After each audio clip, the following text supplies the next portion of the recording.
সেই সুকন্যা স্বস্তি রূপা সহিত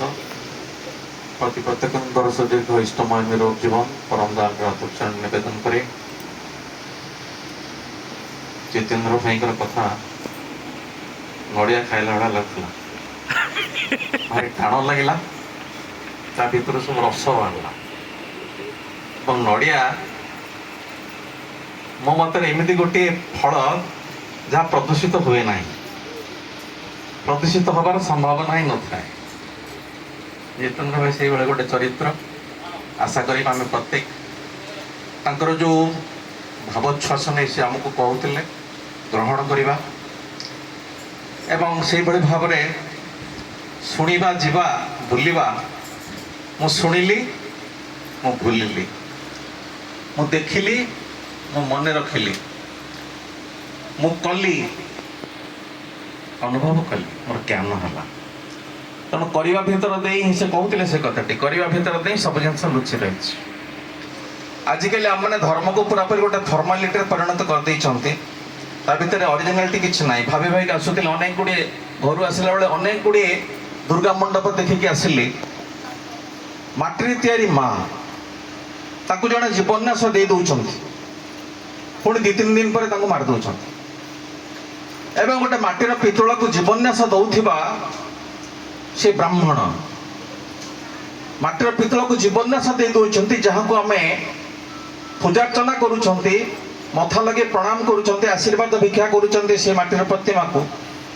ଯେହେତୁ ସେ ଜୀବନ୍ତ ବୋଲି। ତାଙ୍କ ପୁଅ କିନ୍ତୁ ମଦ ବୋତଲ ଧରି ଟଙ୍ଗ ଟଙ୍ଗ ହେଇ ଚାଲୁଛି ରାସ୍ତାରେ। କାରଣ କ'ଣ? ଠାକୁର କହିଲେ ଏ ଯୋଉ ଡିଜେନେରେସନ୍ ହେଇଛି, ଡିକ୍ରିଜ୍ ଅଫ୍ ଜେନେରେସନ୍ ହେଇଛି, ତା ମୂଳରେ ରହିଛି ଅମୂର୍ତ୍ତ ଭଗବାନ ଅସୀମ ହୋଇ ଉଠିଛନ୍ତି, ଯେ ମୂର୍ତ୍ତ ନୁହନ୍ତି। ମା ମାନେ କ୍ଷୀର ସିଝେଇବା ପାଇଁ ଗଲେ ଗୋଟେ ବାସ୍ତବ ଡେକ୍ଚି ଦରକାର, କାରଣ କ୍ଷୀରଟା ହେଉଛି ବାସ୍ତବ।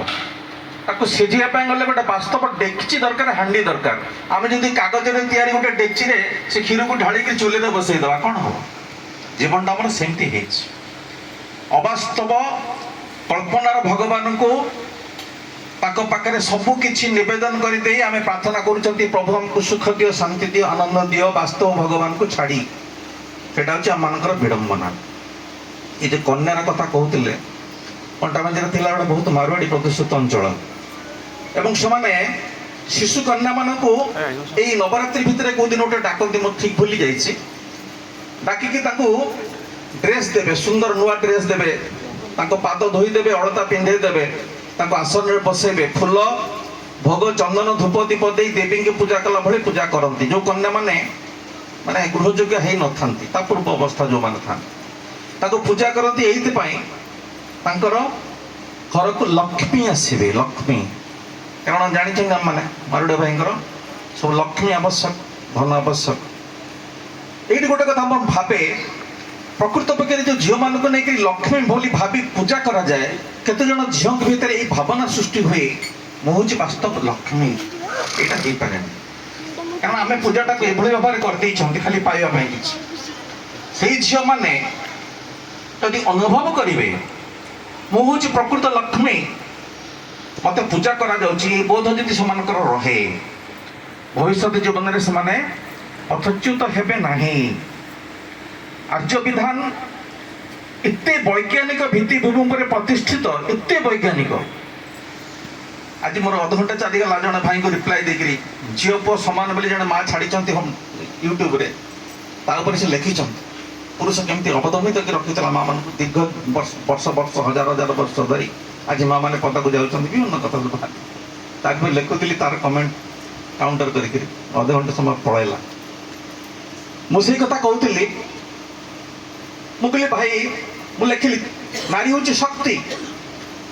ତୁମ ଯୋଉ ଗାଡ଼ିଟା ଚାଲୁଛି ତାହା ଗୋଟେ ଶକ୍ତିରେ ଚାଲୁଛି, କିନ୍ତୁ ସେ ଶକ୍ତିର ଇନ୍ଧନ କୋଉଠି ରହୁଛି? ଗୋଟେ ପୁରାପୁରି କମ୍ପାକ୍ଟ ଗୋଟେ ଟାଙ୍କିରେ ସେଟା ମାନେ ତା ଦେହରେ କୌଣସି ରନ୍ଧ୍ର ନାହିଁ, ଏୟାର ଟାଇଟ୍ କରି ତାକୁ ରଖାଯାଇଛି। ଯେଉଁ ଶକ୍ତି ତାକୁ ବ୍ୟବହାର କରି ମୁଁ ଗାଡ଼ି ଚଲେଇବି। ମା ମାନେ ଯେଉଁ ଗ୍ୟାସରେ ରାନ୍ଧୁଛନ୍ତି, ଯେଉଁ ରାନ୍ଧିବା ପାଇଁ ଯେଉଁ ଅଗ୍ନି ଶିଖା ଜଳୁଛି, ଯେଉଁ ଶକ୍ତି ପାଉଛନ୍ତି, ସେଟା କୋଉଠି ଅଛି? সেটা আছে গোটে ট্যাঙ্ক ভিতরে একদম কম্ପାକ୍ଟ ହେଇକି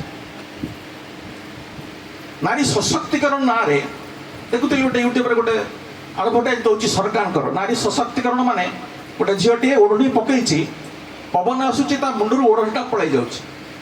ସେଇଠି କୁହାଯାଉଛି ଯେ ନାରୀ ସଶକ୍ତିକରଣ ନାରୀ ଓଢ଼ଣା କାଢ଼ିଦେଲେ ସଶକ୍ତ ହେଇଯିବ କି ଉଦ୍ଭଟ ଚିନ୍ତାଧାରା ଆମମାନଙ୍କର ନଦରୀ ପ୍ରେରିତ ବର୍ତ୍ତମାନ ଅନ୍ଧ ତମରେ ହୁଏ ପ୍ରୟାଣ ମୁଁ ଲେଖିଲି ଏ ପେଟ୍ରୋଲରେ ଥିବା ଏ ଯେଉଁ ଟାଙ୍କିରେ ଥିବା ପେଟ୍ରୋଲ ଗ୍ୟାସ୍ ସିଲିଣ୍ଡର ଭିତରେ ଥିବା ଗ୍ୟାସକୁ ଯଦି ମୁକ୍ତ ଛାଡ଼ି ଦିଆଯାଏ କ'ଣ ହବ ସଂସାର ଜଳିଯିବ ବର୍ତ୍ତମାନ ଜଳିବା ଆରମ୍ଭ ହେଇଯାଇଛି ଆମେ ବୁଝିପାରୁନାହାନ୍ତି କିନ୍ତୁ ଜଳିବା ଆରମ୍ଭ ହେଇଯାଇଛି ପୁଣି କହିଲେ ଛୋଟିଆ ଔଷଧଟିଏ 2.5 ଟଙ୍କା କି 3 ଟଙ୍କା କି 4 ଟଙ୍କା ପଡ଼ୁଥିବ ଗୋଟେ ଜୀବନ ରକ୍ଷକ ଔଷଧ ଟିଟାନସ୍ ଟକ୍ସାଇଡ୍ ଏଇଟା ମୋର ବାହାରିଥିଲା 2007 ମସିହାରେ ଏ ଧରିତ୍ରୀ ନ୍ୟୁଜ୍ରେ ଗୋଟେ ବାହାର କରିଥିଲା ଟପିକ୍ ମୁକ୍ତି ମୁକ୍ତି ଗୋଟେ ଟିଟାନସ୍ ଟକ୍ସାଇଡ୍ଟିଏ ତାକୁ ଗୋଟେ 12,000 ଟଙ୍କାର ମେସିନ୍ ଭିତରେ ରଖାହେଉଛି ଗୋଟେ ଫ୍ରିଜ୍ରେ ରଖାହେଉଛି ଯଦି ଫ୍ରିଜ୍ରୁ ବାହାରିଯିବ ତାର ସେ ଟକ୍ସିନ୍ ଗୁଣଟା ନଷ୍ଟ ହେଇଯିବ ସେ ଆମର ଜୀବନ ରକ୍ଷା କରିପାରିବନି ତେଣୁ ନାରୀ କ'ଣ ଜିନିଷ ଈଶ୍ୱର କାହିଁକି ନାରୀକୁ ଏମିତି ସୃଷ୍ଟି କଲେ ଆର୍ଯ୍ୟ ଋଷିମାନେ ନାରୀକୁ ଏଭଳି ଚଳିବା ପାଇଁ କାହିଁକି କହିଲେ ଏ ମୂଳର ବିଜ୍ଞାନ ଆମେ ଜାଣିନାହାନ୍ତି ଆମେ କୌଣସି ନିର୍ଦ୍ଦିଷ୍ଟ ଉଦ୍ଦେଶ୍ୟ ରଖିକିରି ନିଜର ସଂକୀର୍ଣ୍ଣ ସ୍ୱାର୍ଥ ସାଧନ ପାଇଁ ଆମେ ଏଭଳି ଭାବରେ ଜିନିଷ ଚିନ୍ତା କରୁଛନ୍ତି ସେଦିନ କହୁଥିଲି ଗୋଟେ କଥା 3 ରକମର ମଣିଷ ଅଛନ୍ତି ଆଚାର୍ଯ୍ୟଦେବ କହୁଛନ୍ତି average brain intellectual brain godly brain କିଏ ଆମେ ଜାଣିଛନ୍ତି ବସିଛନ୍ତି ଗଡଲି ବ୍ରେନ୍ ଏବଂ ଆଭରେଜ ବ୍ରେନ୍ ସେମାନେ ଯେଉଁମାନଙ୍କର ଶିକ୍ଷା ଦୀକ୍ଷା ଏତେ ନାହିଁ ଖଟିବେ ଖାଇବେ ଏବଂ ଛୁଆ ପିଲା ଜନ୍ମ କରିବେ ବୁଢ଼ା ବି ମରିଯିବେ ସେମାନଙ୍କୁ ତାଙ୍କ ମୁଣ୍ଡରେ ଏଗୁଡ଼ା ସବୁ କିଛି ପଶିବନି ତାଙ୍କୁ ଯାହା ବତେଇ ଦେବେ ଝିଅଟି କହିଦେବେ ତାଙ୍କରି ଘରର ଝିଅଟି କହିଦେବେ ମା ସଞ୍ଜ ହୋଇଯାଉଛି ତୁ ଯଦି ଠିକ୍ ସଞ୍ଜ ସମୟରେ ଯଦି ଦୀପଟି ନ ଦେବୁ ସନ୍ଧ୍ୟାଟି ନ ଦେବୁ ତୁ ବୁଢ଼ା ବର ପାଇବୁ ସେ ଭୟ ପାଇଯିବ ସେ କେବେ ହେଲେ ଅବହେଳା କରିବନି କିନ୍ତୁ ଏଇ ମଝିରେ ଯେଉଁ ପର୍ସନଟା ରହିଛନ୍ତି ବିରାଟ ଆକାରର ବହୁ ପରିମାଣର ଇଣ୍ଟେଲେକ୍ଚୁଆଲ ବ୍ରେନ୍ ଏଇ ବ୍ରେନ୍ ଭିତରୁ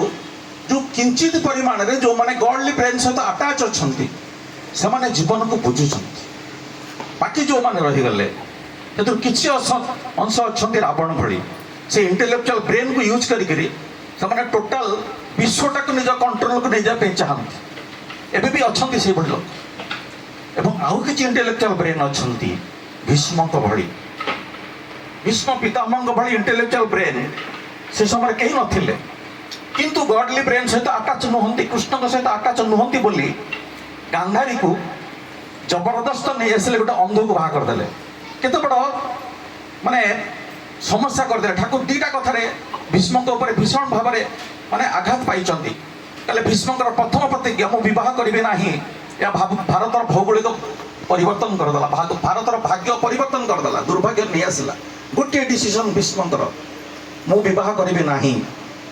ଭେରି ଇଣ୍ଟେଲେକ୍ଚୁଆଲ ବ୍ରେନ୍ ଦ୍ୱିତୀୟ ଡିସିସନ୍ ଥିଲା ଗାନ୍ଧାରୀକୁ ନେଇ ଆସି ଗୋଟେ ଅନ୍ଧକୁ ବାହା କରିଦେବା ଯାହାଫଳରେ ଭାରତବର୍ଷରେ ବହୁ ଲକ୍ଷ ଲକ୍ଷ ଯୁବକ ପ୍ରାଣତ୍ୟାଗ କରିବାକୁ ବାଧ୍ୟ ହେଲେ ମହାଭାରତ ଯୁଦ୍ଧ ହେଲା এই ଗୋଟିଏ କାରଣରୁ ତାର କାରଣ ହେଉଛି ଗାନ୍ଧାରୀ ଅତ୍ୟନ୍ତ ବିଦୁଷୀ ବହୁତ ଜ୍ଞାନୀ ଏବଂ ଅତ୍ୟନ୍ତ ସାହସୀ ବହୁତ କୃତିସମ୍ପନ୍ନ ନାରୀ ଥିଲେ ତତ୍କାଳୀନ ସମୟରେ ସାଧନଶୀଳ ନାରୀ ଥିଲେ ତାଙ୍କ ଭଳି ଜଣେ ଏତେ କୃତିତ୍ୱ ସମ୍ପନ୍ନ ନାରୀକୁ ଗୋଟେ ଅପଦାର୍ଥ ହାତରେ ବିବାହ ଦେଇଥିଲେ ଭୀଷ୍ମ ଯେହେତୁ ସେ ଇଣ୍ଟେଲେକ୍ଚୁଆଲ ବ୍ରେନ୍ ଗଡଲି ବ୍ରେନ୍ ସହିତ ଯୁକ୍ତ ନୁହନ୍ତି ଏବଂ ସେ ବିବାହ ଫଳରେ ଠାକୁରଙ୍କର ଆଲୋଚନା ହେଇଛି ଠାକୁର ଗାନ୍ଧାରୀ ତ ପତିବ୍ରତା ଥିଲେ କାରଣ ସ୍ୱାମୀ ତାଙ୍କର ଅନ୍ଧ ବୋଲି ସେ ଅନ୍ଧ ପୁଟୁଳି ବାନ୍ଧିଦେଲେ ଠାକୁର କହିଲେ ମିଛ କଥା ଯଦି ଗାନ୍ଧାରୀ ପତିବ୍ରତା ହେଇଥାନ୍ତେ 100କୁ 100 ପୁଅ ଯାକ ଅପଦାର୍ଥ ହେଇନଥାନ୍ତେ very simple science of eugenics Gandhari ଯଦି ପତିବ୍ରତା ହେଇଥାନ୍ତେ 100କୁ 100 ପୁଅ ଏଭଳି ଅପଦାର୍ଥ ହେଇନଥାନ୍ତେ ଏ ଦୁଇଟା ଡିସିସନ୍ ଭୀଷ୍ମଙ୍କର ଏଭଳି ହେଇଥିଲା ଭାରତବର୍ଷର ଭାଗ୍ୟ ଟୋଟାଲି ଦୁର୍ଭାଗ୍ୟକୁ ନେଇଗଲା ବହୁ ବର୍ଣ୍ଣ ସନ୍ତାନ ଜନ୍ମ ହେଲେ ଯୋଉଟା ପ୍ରଭୁ କୃଷ୍ଣ ଚାହୁଁଥିଲେ ଆଭଏଡ୍ କରିବା ପାଇଁ ମହାଭାରତ ଯୁଦ୍ଧ କିନ୍ତୁ ଦୁର୍ଯ୍ୟୋଧନ ଶୁଣିଲାନି କାରଣ ସେଭଳି ସୃଷ୍ଟି ହେଇନାହିଁ ତେଣୁ ମୋର ନିବେଦନ ଆପଣମାନେ ପ୍ରଚଣ୍ଡ କ୍ଷମତାର ଅଧିକାରୀ आपण मैंने से इंटेलेक्चुअल ब्रेन जो मैंने गॉडली ब्रेन सहित युक्त होती मोर से नवेदन जहाँ जितेन्द्र भाई कहते आहरी घनिष्ठ भाव में आम निजक सहित युक्त करवा जीवन को बुझा एवं आमर चालीचलन आमर कथबार्ता जमी अन्न को प्रभावित करे प्रभु के प्रति आसक्त करे यहाँ ही जन्म जन्म धरी आम मानकर ये जिनसटा आमर परवर्ती समय आम या ही उपभोग करवा तेणु जो कहते आसवा शुणा भजन करवा चली जा नुहे यहाँ हूँ जीवन क्षेत्र सत्संग हूँ जीवन क्षेत्र जीवन पर आम खोराक पाऊ ये खोराक नहीं जीवन में प्रयोग करवा जीवन को उपभोग करवा जय गुरु।